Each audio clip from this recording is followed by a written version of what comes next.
எல்லோருக்கும் வணக்கம். கும்பா செய்தி ஒன்று கொண்டு வந்திருக்கேன். அமெரிக்க ஷேர் மார்க்கெட் நேற்று கடும் வீழ்ச்சி. இனி அவன் நல்லாகிற வரைக்கும் நம்மளை தொந்தரவு பண்ணிக்கிட்டே இருப்பான். இப்படி மார்க்கெட் காலங்காத்தால் ஓப்பன் பண்ணி பார்க்கல. அமெரிக்க மார்க்கெட் இனி திரும்பி பச்சைக்கு வராத வரைக்கும் எப்பெல்லாம் ரெட்டு காமிச்சுக்கிட்டே இருக்கானோ அப்பெல்லாம் நம்மளுக்கு தொந்தரவு தான். யாரு பெத்த பிள்ளையோ நேற்றும் சரி இன்னைக்கும் சரி மார்க்கெட் கீழே இறங்கினாலும் எஃப்ஐஎஸ் வித்தாலும் சரி டிஐஎஸ் வித்தாலும் சரி எப்படியோ மார்க்கெட்டை தூக்கி மேலே நிறுத்திட்டு இருக்காங்க. அதுக்கு முக்கிய காரணம் நம்மளுடைய ஹெச்டிஎஃப்சி பேங்க் தான். நேற்றும் ஒரு ஆல்மோஸ்ட் 80 பாயிண்ட் நிஃப்டி பாயிண்ட்டுக்கு சப்போர்ட் பண்ணா. அதே மாதிரி இன்னைக்கு 18 பாயிண்ட் வீழ்ச்சியில் அவன் ஹெச்டிஎஃப்சி பேங்க் 41 பாயிண்ட் சப்போர்ட் பண்ணுறான். இந்த எல்லா நியூஸையும் ஒதுக்கி வச்சுட்டு இன்னைக்கு ஒரு டாப் நியூஸ் என்னன்னா, இன்னைக்கு காலையில் 10 மணிக்கு ஆர்பிஐ கவர்னர் திரு சக்திகாந்த தாஸ் அவர்கள் சொல்லிட்டாரு, ரிப்போ ரேட்டை நாங்கள் எதுவும் அன்சேஞ்ச் பண்ணுறது இல்லை அப்படின்ட்டு. அதனால் நம்மளுடைய ஷேர் மார்க்கெட்டில் என்ன ஆயிருக்கு அப்படின்னு பார்த்தீங்கன்னா எந்த விதமான பிரச்சனையும் இல்லை. அதாவது ஆர்பிஐனுடைய பாலிசி மீட்டிங்னால டைரக்டாக இம்பாக்ட் ஆகக்கூடிய பேங்க்குகளும் மேலே ஏறி தான் இருக்கான், ஃபினான்ஷியல் சர்வீசஸும் மேலே தான் ஏறி தான் இருக்கான். அதே மாதிரி நிஃப்டி ரியாலிட்டி அவனுங்களும் மேலே ஏறி தான் இருக்கான். ஸோ ஆர்பிஐனுடைய இம்பாக்ட் என்னன்னா, இன்னைக்கு நம்மளுடைய மார்க்கெட்டில் எந்த பிரச்சனையும் வரல. இன்னும் 2-3 நாளைக்கு இதனுடைய இம்பாக்ட் இருக்கும். பட் அது மோஸ்ட்லி பாசிட்டிவாக இருக்கிற மாதிரி தான் தற்போதைய நிலவரம். ஷேர் மார்க்கெட்டில் இன்னொரு முக்கியமான நியூஸ் என்னன்னா, ஐஆர்இடி ஷேர் யாராவது வச்சிருக்கீங்களா? ரொம்ப சந்தோஷமான செய்தி. 5% தான் அப்பர் ஃப்ரீஸ் லோயர் ஃப்ரீஸ் ஆகணும் அப்படின்ற லிமிட்டை 20% மாற்றிட்டாங்க. அந்த ஒரு காரணத்தினாலேயே அவன் 163 ரூபாயில இன்னைக்கு காலையில் ஓப்பன் ஆனவன் அப்படியே சிறுக மேலே ஏறி அவனை கட்டுப்படுத்தக்கூடிய ஆட்கள் யாரும் இல்லை. 5%க்குள்ளே விளையாண்டுட்டு இருந்த ஷேர் இன்னைக்கு ஒரே நாளில் 12% மேலே ஏறி வந்துட்டான். இதில் யாருக்கு நன்மையோ கெட்டதோ இல்லை. இந்த ஷேர் ஆல்ரெடி 210 ரூபாய்க்கு வாங்கி யாரெல்லாம் பயந்துக்கிட்டு இருந்தாங்களோ அவங்களுக்கு இது நன்மை ஆயிடுச்சு. இந்த தமிழ்நாடு மெர்கடைல் பேங்க்குக்கு ஒரே ஒரு நல்ல நியூஸ் கிடைச்சதுன்னா அருமையான வெற்றி அப்படின்றது இந்த ஷேருக்கு கிடைக்கக்கூடிய வாய்ப்பு இருக்கிறதா நான் பார்க்குறேன். அவனுடைய மூவ்மெண்ட்டை பொறுத்த வரைக்கும் இந்த ப்ரைஸ் ட்ரேடிங் பேட்டர்ன் அப்படின்றது அப்படியே நெளிஞ்சு சுழிஞ்சு அப்படியே மேலே வந்துட்டான்னா 600 வரைக்கும் வரக்கூடிய வாய்ப்பு இருக்கு. ஆனால் ஒரு ட்ரிகர் நியூஸ் கிடைக்க மாட்டேங்குதே. இங்கே பாருங்க, இந்த கல்யாண் ஜுவல்லரி அப்படின்றதுக்கு ஒரு ட்ரிகர் நியூஸ் கிடைச்சிருக்கு. இந்த கல்யாண் ஜுவல்லரியில் அவங்களுடைய Q4 பிஸ்னஸ் அப்டேட் அப்படின்றது கொடுத்துருக்காங்க. போன குவார்ட்டரில் ஆல்மோஸ்ட் 10 புதுசாக கல்யாண் ஷோரூம் கூட ஓப்பன் பண்ணியிருக்காங்க. ஓரளவுக்கு நல்ல வளர்ச்சி தான். பட் இருந்தாலும் இது கிணத்துல போட்ட கல் மாதிரி இன்னைக்கு மாற்றம் அப்படின்னு பார்த்தோம்னா வெறும் ஒரே ₹1. ஆனால் இந்த தமிழ்நாடு மெர்கடைல் பேங்க் பொறுத்த வரைக்கும் அப்படி இல்லை. என்னுடைய மனசு என்ன சொல்லுதுன்னா, ஏதோ ஒரு நியூஸ் எனத்தையாவது ஒன்றை கொடுங்க, அவன் அந்த நியூஸுக்காக தான் பிளாஸ்ட் ஆகிறதுக்காக வெயிட் பண்ணிட்டு இருக்கான் அப்படின்ற என்னுடைய உள்மனர் சொல்லுது. ஒரு 10% தான் வளர்ச்சி அடைஞ்சேன் அல்லது ஒரு 30% வளர்ச்சி அடைஞ்சேன், எனத்தையாவது ஒரு நியூஸ் கொடுத்தா போதும் உடனே நான் மேலே ஏறுறேன் அப்படின்ற மாதிரி ரெடியாக இருக்கிற மாதிரி எனக்கு தோணுது. பாப்போம் இந்த தமிழ்நாடு மெர்கடைல் பேங்க்குக்கு ஏதாவது ஒரு ட்ரிகர் நியூஸ் கிடைக்குமா சீக்கிரம் அப்படின்னு. ஓப்பன் யுவர் இயர்ஸ், அதாவது என்ன நடக்குது அப்படின்றத உத்து பாருங்க அப்படின்ற மாதிரி சொல்லுவாங்க. இந்த க்ரூட் ஆயில் அப்படின்றது சமீபத்தினுடைய 1 வருஷ ஹையை நோக்கி வந்துகிட்டு இருக்கு. சமீபத்தில் தான் அவன் பாட்டுக்கு 71 ரூபா இருந்தா இப்போ 90 ரூபாய் நோக்கி வந்துகிட்டு இருக்கான். அப்போ இந்த மணலி பெட்ரோ கெமிக்கல் அப்படின்ற ஷேர் மேற்கொண்டு மேலே ஏறுவானுங்களா? ஒருவேளை க்ரூட் ஆயில் மேலே ஏறுறதுனால இவனு மேலே ஏறி வந்தான்னா மேபி ஒரு 72 ரூபாயிலிருந்து 140 ரூபா பணத்தை டபுள் பண்ணி விடணும்னு அவசியம் இல்லை. பட் அவன் ஒரு 100 ரூபாய்க்கு வந்ததுன்னா கூட ஒரு சந்தோஷமா இருக்கும். ஸோ தற்சமயத்துக்கு க்ரூட் ஆயில் பிரைஸை ஒட்டி ஏதாவது ஒரு ஸ்டாக் மேலே ஒரு 40% போகக்கூடிய வாய்ப்பு இருக்குன்னா என்னை பொறுத்த வரைக்கும் இந்த மணலி பெட்ரோ கெமிக்கல். நண்பர்களே, ஆவாஸ் அப்படின்னு ஒரு ஷேர் ஒன்று பார்த்துக்கிட்டு இருந்தேன். சமீபத்திய 1 வருஷத்துல அவன் வாழ்க்கையில் இப்படி ஒரு சந்தோஷம் நடந்ததே இல்லை. இதுக்கு முன்னாடி எப்பவோ 2022 அவன் வாழ்க்கையில ஒரு கபி அதாவது ஒரு பெரிய மூவ்மெண்ட் அப்படின்றது நடந்தது. அதுக்கப்புறம் பெரிய மூவ்மெண்ட்டே நடக்கல. பெரிய மூவ்மெண்ட் கீழே வேணா நடந்திருக்கு. இப்ப சமீபத்தில் கடந்த வாரத்தில் ஒரு பெரிய மூவ்மெண்ட் அப்படின்றது காமிச்சிருக்கான். அப்போ இந்த பெரிய மூவ்மெண்ட் இவனை 1571 ரூபாயிலிருந்து 2400 ரூபாய் வரை கொண்டு போனால் ஆல்மோஸ்ட் ஒரு ஷேருக்குள்ள 1000 ரூபா ஒளிஞ்சிட்டு இருக்கிறதா நான் பார்க்குறேன். அதாவது இந்த ஸ்விங் ட்ரேடர்ஸின் சொர்க்கபுரி பற்றி பேசிட்டு இருந்தோம். சில பேர் சொல்லுவாங்க இப்பெல்லாம் இது என்னுடைய கோட்டடா அப்படின்ட்டு. அந்த கோட்டை இப்போ நாங்கள் தூக்க போறோம்டா அப்படின்னு ஆப்போசிட் பார்ட்டி சொல்லிட்டு இருப்பாங்க.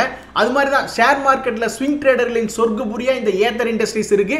நல்ல ஒரு வெட்டுக்கிளியான பேட்டர்ன் தான். எப்பெல்லாம் சப்போர்ட் விழுகிறானோ அப்பெல்லாம் எகிரி கொடுக்கவும் கூடியவன் தான். இப்போ கூட சமீபத்தில் ஒரு சப்போர்ட் பாதி தூரம் வந்துட்டான்.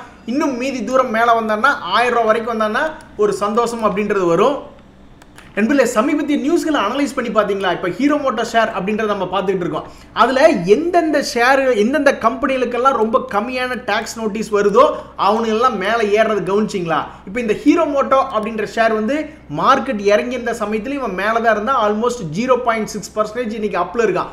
என்ன காரணம் அப்படின்னு பார்த்தா அவனுக்கு ஒரு 605 கோடி தான் டாக்ஸ் நோட்டீஸ் அப்படின்றது வந்திருக்கு ஃபார் லாஸ்ட் 6 இயர்ஸ். வேற என்ன இன்னைக்கு நம்மளுடைய ஷேர் மார்க்கெட்ல முக்கியமான விஷயம்னா இந்த நிஃப்டி ஐடி இண்டெக்ஸ் தாங்க நம்மளை போட்டு பாடா படுத்திக்கிட்டு இருக்கான்.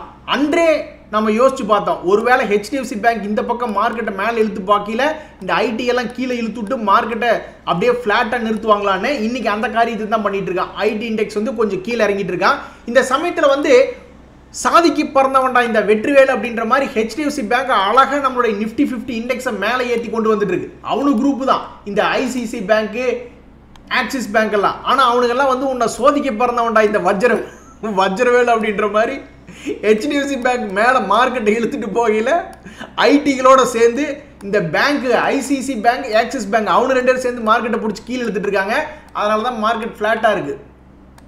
ஐபிஓல எதுவும் சுவாரஸ்யமான நியூஸ் இல்லைங்க நண்பர்களே. இந்த இன்ஃப்ராஸ்ட்ரக்சர் கம்பெனியில் கவனிச்சிருக்கீங்களா? இந்த சிமெண்ட் கம்பெனி, ஸ்டீல் கம்பெனி, இந்த கம்பெனி எல்லாம் அழியவே அழியாது. ஒன்றா கவர்மெண்ட் வந்து நம்மளுடைய நாடு முன்னேறதுக்காக நிறைய இன்ஃப்ராஸ்ட்ரக்சரில் எக்ஸ்பென்ஸ் பண்ணும் இல்லையா? நிறைய கம்பெனிகள் இருக்கு, அவங்க எக்ஸ்பென்ஷனில் போயே ஆகணும் அப்படின்றதுனால அவங்க செலவு பண்ணிட்டு இருப்பாங்க.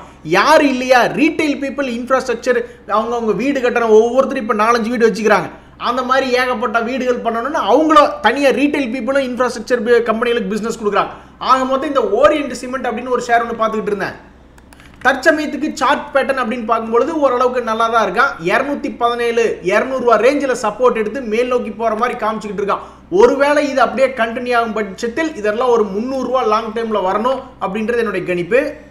காயமே பொய்யடா இது வெறும் காற்றடைத்த பையடா அப்படிங்கிற மாதிரி இந்த ஐஏஎஃப்எல் ஃபைனான்ஸை இப்போ தான் சமீபத்தில் சில பேட் நியூஸ் சொல்லி ஆல்மோஸ்ட் 40% இறக்கி விட்டாங்க.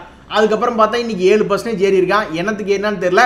இப்படியே தொடர்ந்து மேல் நோக்கி அவனுடைய பழைய எங்கிருந்து உளுந்தான்னா 597 ரூபாயிலிருந்து உளுந்தான். அதில் பாதி ஒரு 450ன்னு வச்சுக்கிட்டா கூட இப்போ 380 ரூபாயிலிருந்து 450 ரூபா இருந்துச்சுன்னா ரொம்ப சந்தோஷமா இருக்கும். நண்பர்களே, யோசிச்சு பாருங்க, நம்ம ஷேர் மார்க்கெட்டில் ஏதாவது ஒரு ஷேரை வாங்கி ஏர்லினா கூட பரவாயில்ல, ஆனால் கடலுக்குள்ள முழுகி முத்து கிடைக்குன்னு போய் வெறுங்கையோட திரும்பி வந்தால் எப்படி இருக்கும்? இந்த SRHH பாலி அப்படின்ற ஒரு ஷேர் அப்படிதான். அவன் நல்ல ஆழ்கடலில் இருக்கான். மறுபடியும் இந்த கடல்ல இருந்து இவனை மேலே வந்து பார்க்கும்போது ஒரு முத்து மாதிரி மேலே 819 ரூபா வந்துன்னா ரொம்ப சந்தோஷமா இருக்கும். அப்படித்தான் பண்ணியிருக்கான். 2022 கணக்கெடுத்து பார்த்தீங்கன்னா அவனுடைய மூவ்மெண்ட்டே வந்து நல்ல ஆழ்கடலுக்கு போய் அப்புறம் அங்கிருந்து மறுபடியும் கரையை ஒதுங்கியிருக்கான்.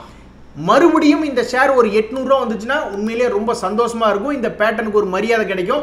இதெல்லாம் ரொம்ப டிஃப்ரெண்டான ஷேர். இந்த ஷேர்லாம் யாராவது வச்சிருக்கீங்களான்னு தெரியல. அப்படி வச்சிருந்தா டெக்னிக்கலி இதுக்கு ஒரு சந்தோஷமான நியூஸ் தான். எல்லாம் என்ன ஆட்டம் போட்டீங்கடா அப்படிங்கிற மாதிரி இந்த ஐஆர்எஃப்சி ஆகட்டும், ஆர்விஎன்எல் ஆகட்டும் பெரிய லெவலில் ஏறி இருந்தாங்க. ஆனால் அதில் அந்த ஐஆர்எஃப்சி ஷேரை தான் பிடிச்சி ஆட்டி வெளுத்து விட்டாங்க.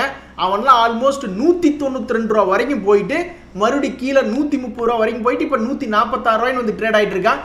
தற்சமயத்துக்கு இதில் மொமெண்டம் அப்படின்றது பில்டப் ஆயிருக்கு. இங்கே பார்த்தீங்களா அவனுடைய ஃபாலை வந்து அரெஸ்ட் பண்ணிட்டாங்க. 190 ரூபாயிலிருந்து அவன் பாட்டு 130 ரூபா ரேஞ்சு போனவனுடைய ஃபால் கடந்த ஒரு மாசத்தில் பார்த்தீங்கன்னா ஃப்ளாட் ஆகிட்டான். அந்த 140 ரூபா ரேஞ்சிலே சுற்றிக்கிட்டு இருக்கான்.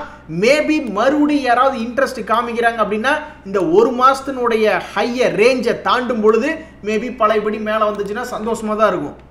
நண்பர்களே, நம்ம சாப்பாட்டுக்காகவே தியாகம் பண்ண கம்பெனிகள் அப்படின்னா இந்த ஷேர் மார்க்கெட்டில் ரொம்ப முக்கியமான இடத்துல வருது இந்த ஃபெர்டிலைசர் கம்பெனி தான். அவனுக்கு போன வருஷம் எல்லாமே ரொம்பவுமே சரியில்லாமல் இருந்தது. ஏன்னா மழையே போன வருஷம் ரொம்ப கம்மி தான். இந்த வருஷம் இந்த ஃபெர்டிலைசர் கம்பெனி என்ன பண்ண போகிறாங்கன்னு தெரியல. இந்த தீபக் ஃபெர்டிலைசர்ஸ்லாம் யாராவது வச்சுருக்கீங்களா? அந்த கம்பெனி பார்க்குறக்கு ஏதோ தொடர்ந்து கொஞ்சம் மேல் நோக்கி ஏறி வர மாதிரி இருக்கான். இவன் போன வருஷத்தினுடைய ஹை வந்தால் போதும், ரொம்பவுமே ஏற வேண்டாம். 2022 ஹை வேண்டாம் எங்களுக்கு. 2023 ஹை வந்ததுனாவே இதுக்குள்ள ஒரு 20% பக்கம் ஒளிஞ்சிருக்கிறதா நான் பார்த்துட்டு இருக்கேன். அதே மாதிரி தான் இந்த டாக்டர் லால்பத் லேப், அதை ரொம்ப எச்சரிக்கையாக பாருங்க. இன்னுமே ஃபண்டமெண்டலாக அவனுடைய PE அப்படின்றது இன்னும் சீப்பாகி வரல. பட் இருந்தாலும் டெக்னிக்கல் பேட்டர்னை பொறுத்த வரைக்கும் அவனும் ஒரு அருமையானவனா காட்டிக்கிறான். நம்மளை பொறுத்த வரைக்கும் என்னங்க, கடலுக்குள்ளே போய் இறங்கி கையை விரித்து பார்க்குறோம் ஏதாவது மீன் கிடைக்குமா கிடைக்காதான்னு. அது மாதிரி தான் ஷேர் மார்க்கெட்ல ஏதாவது ஒரு லோ பிரைஸ்ல இருக்கும் பொழுது அவனுடைய ப்ரீவியஸ் உச்சம் வருவானா அப்படின்ற ஒரு நம்பிக்கையில ஏதாவது ஏறுமா அப்படின்ற மாதிரி யோசிச்சு பார்க்குறோம். அப்படி இந்த டாக்டர் லால்பத் லேபை யோசிச்சு பார்க்குறோம். அப்படி பார்க்கும்பொழுது இந்த 2285 இருந்து அவனுடைய பழைய போன வருஷத்தினுடைய ஹை 4 மாசத்துக்கு முன்னாடி தான் போனான். அந்த ஹை திரும்பி வந்துனா கூட அதுக்குள்ளேயே ஒரு 20% ஒளிஞ்சிருக்கிறதா நான் பார்க்குறேன். கீழிருந்து ஏறக்கூடிய ஒரு பங்கு, கடைசி பங்கு, இந்த வீடியோனுடைய கடைசி பங்கை நம்ம பார்க்க போறது டேட்டாமேட்டிக் ஷேர். இந்த ஷேருமே இவனுடைய ட்ரெண்ட் அப்படின்றது தற்சமயத்துக்கு ஏறு வரிசையில் இருக்கு. இந்த ஏறு வரிசையில் இருந்தாலும் அவனுடைய கரண்ட் பிரைஸ் அப்படின்றது ஒரு சின்ன பெஸ்ட் பிரைஸா இருக்கு. இந்த 616 இருந்து இவனும் இந்த டேட்டாமேட்டிக்ஸும் கொஞ்சம் மேல் நோக்கி ஏறி வந்தானா இவனும் ஒரு 800 ரூபாய் வரைக்கும் ஏற வேண்டிய வாய்ப்பு இருக்கிறதா நான் பார்க்குறேன். இன்றைய தகவல் உங்களுக்கு உதவியாக எனக்கு சந்தோஷம். ரொம்ப நன்றி, வணக்கம்.